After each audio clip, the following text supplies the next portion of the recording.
Zoom లింక్లో మాట్లాడడానికి వాస్తవానికి ఒకసారి మనం ఫస్ట్ ఆఫ్ ఆల్ మనం ఎవరి కన్కనాల జ్యోతిబసు భారతి గారి దగ్గరికి వెళ్దాం.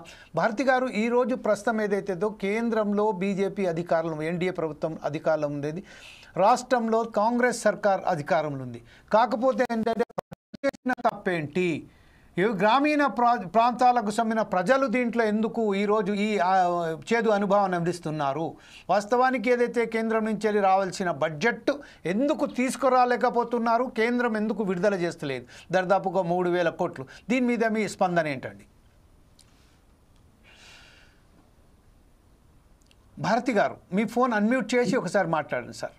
ముందుగా ఫోర్ సైడ్స్ టీవీ యజమానానికి మీకు ప్రత్యేకంగా ధన్యవాదాలు. నాతోటి డిబేట్లో ఉన్నటువంటి నా సోదరులకు అందరికీ పేరు మీద నమస్కారం తెలియజేస్తున్నా.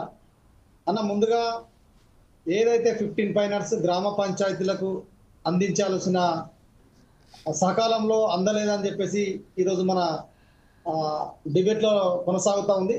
వాస్తవంగా రాష్ట్ర ప్రభుత్వానికి కేంద్ర ప్రభుత్వానికి డబ్బులు ఇవ్వడానికి రాష్ట్ర అనుమతి లేకుండా ఇవ్వరాదు. గ్రామ పంచాయతీల మౌలిక సదుపాయాల గురించి ఏదైతే 15 ఫైనాన్స్ ఉన్నదో దాన్ని వినియోగించుకోవడానికి పూర్తి స్థాయిలో గ్రామ పంచాయతీ పాలకవర్గం ఉంటేనే తప్ప మరి కేంద్రం నుంచి వెళ్ళి డబ్బులు నిధులు రావడానికి ఆశకరం లేదన్న. ఒకటి. రెండవది ఏంటి అంటే, అసలు గ్రామ పంచాయతీలకు సంబంధించి పాలకవర్గం పూర్తిగా అయిపోయింది. 2 సంవత్సరాలు కాబోతాం. ఈ 2 సంవత్సరాలలో మీరన్నట్టు 1,514 కోట్లు ఒకటి పెండింగ్ ఉన్నది. ఇది 2024-25కు సంబంధించినటువంటి ఫైనాన్స్ ఇయర్కి సంబంధించినటువంటి వ్యవస్థలో, ఎందుకంటే కేంద్ర ప్రభుత్వం స్వయంగా గ్రామ పంచాయతీలకు రాష్ట్ర ప్రభుత్వం కాన్సల్ట్ లేని ఇయరాదు ఒక నిబంధన ఉన్నది కాబట్టి అవి ఆగినాయి తప్ప తెలంగాణ వివక్ష కొద్దో ఇంకా తెలంగాణకి ఇయ్యద్దనో ముచ్చట కాదు. సర్పంచీల పరిపాలనలో గ్రామాల మౌలిక సదుపాయాల్లో గ్రామాలు అభివృద్ధి దిశగా ఉండాలనే ఒక ఆలోచన చోతి స్వయంగా కేంద్ర ప్రభుత్వమే 15 ద్వారా మన రాష్ట్ర ప్రభుత్వానికి ఇస్తుంది. రాష్ట్ర ప్రభుత్వం గ్రామ పంచాయతీల వారిగా పంచుతుంది. ఇది వాస్తవమైన ముచ్చట. నువ్వు ఎన్నికలే పెడతలేకపోతుంది, నీకు నిధులు ఎక్కచెల్లి ఎలా ఇస్తారు, ఎవరు ఖర్చు పెట్టాలి నిధులు? ఇప్పుడు ఈ గ్రామ పంచాయతీలలో నిధులు ఖర్చు పెడుతున్నది అటువంటి అక్కడ ఉన్నటువంటి సర్దుబాట్లు, అక్కడ ఉన్నటువంటి ఏదైతే ఇంటి పన్ను కావచ్చు, ఏదైతే ట్రేడ్ లైసెన్స్ ద్వారా వచ్చిన అమౌంట్ కావచ్చు, ఆ చిన్న చిన్న అమౌంట్ల ద్వారా గ్రామ పంచాయతీలో స్పెషల్ ఆఫీసర్లు మెయింటైన్ చేస్తారు. వాస్తవంగా గ్రామ పంచాయతీలలో ₹1 లేదు. మా సర్పంచ్ల పాత బిల్లు ఇచ్చిపెట్టడానికి అటు పెట్టండి. ఇప్పుడు స్వయంగా గ్రామాలలో వర్షాకాలం సీజనల్ వ్యాధులు, అనేక వ్యాధులు వస్తూ ఉన్న తరుణంలో రాష్ట్ర ప్రభుత్వం 42 రిజర్వేషన్ అన్న అంశంపై ఢిల్లీలో ధర్నా చేస్తుంది. మంచిదే, నీ బాధ్యత, నీ పార్టీ బాధ్యత, చేయాల్సిందే, మాట్లాడాల్సిందే. ఏం మాట్లాడాలి? ప్రధానమంత్రి గారికి మనం చెప్పాల్సిందంతా చెప్పుకోవాలి.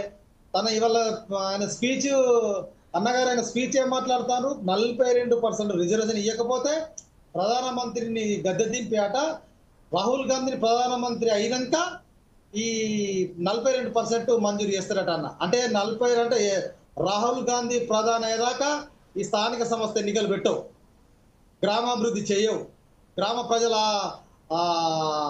ఆరోగ్యంతో ఆడుకుంటావు.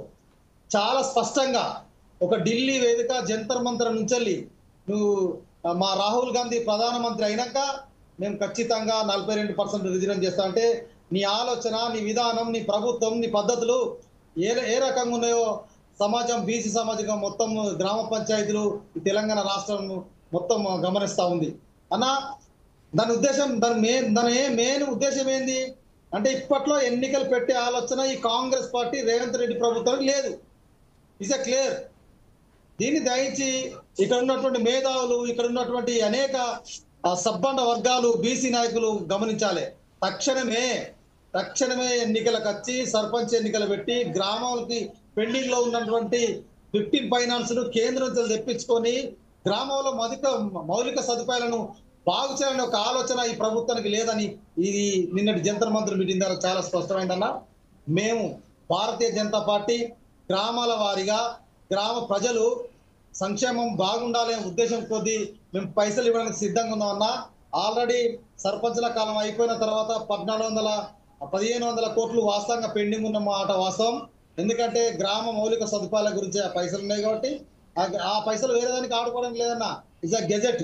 Right. గ్రామ పంచాయతీలకు సంబంధించినటువంటి వ్యవహారంలోనే పైసలు ఖర్చు పెట్టాలి. Right.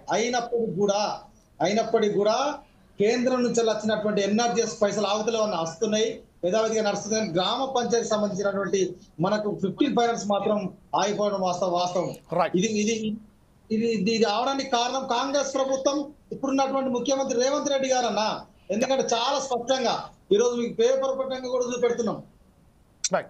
రాహుల్ గాంధీని ప్రధానమంత్రి చేసిన తర్వాతనే ఎన్నికలకు వస్తామన్న సమాచారం ఈ తెలంగాణ సమాజానికి ఈరోజు కాంగ్రెస్ పార్టీ వాళ్ళు, కాంగ్రెస్ ముఖ్యమంత్రి మంత్రులు చాలా స్పష్టంగా నిర్దేశించారని నేను ఈ సందర్భంగా కాంగ్రెస్ జ్యోతి బసు గారు మరొకసారి ఈ విషయంపై మరింత విశ్లేషణ